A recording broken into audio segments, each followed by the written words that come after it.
Hello everyone, it's Friday, so that means it's time for our question of the week.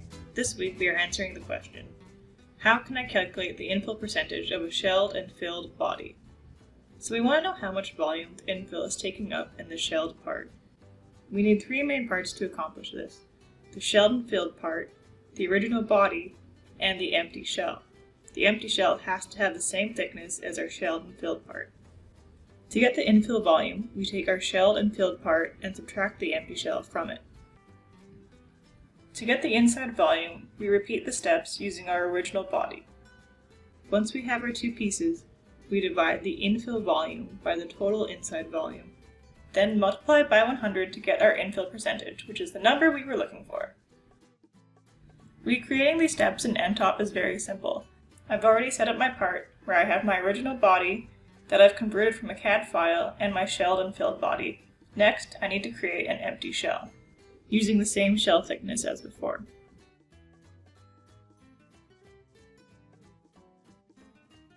Now we have our three main parts. The next thing we need to do is calculate their mass properties. In the Modeling tab, we can find the mass property from body block. Let's add it 3 times, one for each part. Then let's fill in our inputs. Density doesn't matter here, so let's just put a 1.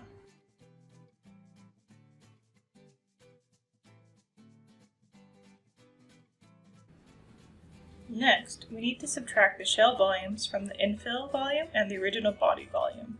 We will need 2 subtract blocks, which we can find in the Math tab. When these blocks come in, they aren't in the right format. We have to change this by using the chevron, then selecting our type. We want to choose Scalar. I'm going to give these useful names so we can easily follow what each one is doing. By opening the properties, we can take out the volume chip.